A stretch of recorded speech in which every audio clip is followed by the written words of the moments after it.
Hammaga salom do'stlar, sizlar bilan Darkurimsi va bugun men sizlarga g'alati qishloqning obzorini qilib beraman. Bu qishloq juda ham g'alati qishloq, boshqa qishloqlardan ajralib turadi va siz mana bu yerda paydo bo'lasiz va bu tarafga yurganingizda birinchi uylarni ko'rasiz va bu g'alati uyni birinchi marta ko'rishingiz kerak. Bu juda ham topish qiyin qishloq va bunaqa qishloqlar juda ham topish qiyin bo'ladi, chunki bunaqa qishloqlar uncha uchramaydi va bu qishloqlar juda ham zo'r qishloqlar.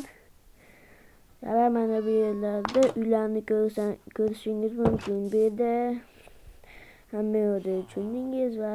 Bunaqa katta uylarni hamma biladi, ichida hech nima yo'q bo'ladi. Chunki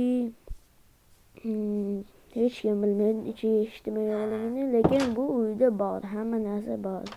Va bu eng kichik uy va bu eng kichigi va boshqa uylarni ko'rishmasam bo'ladi. Hamma narsa oddiy.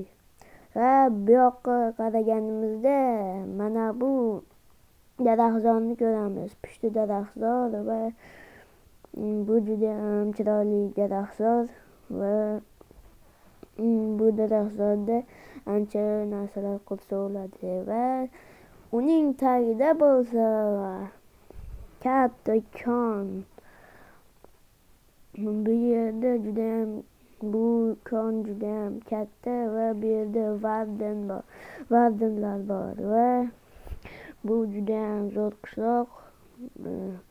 Bitta qishloqda 3 ta narsa va bu yerda survival qilsa ham bo'ladi va shu oxirgi lokatsiya Varden biomi va bugungi obzor g'alati qishloqqa tugadi va biz Blacksboy bilan bu qishloqda survival qilishimiz uchun 10 ta like yig'ish kerak va seedni kommentariyalarda qoldirib ketaman. Hammaga xayr do'stlar, sizlar bilan Darkurimsi bo'ldi. Keyingi videolarda ko'rishguncha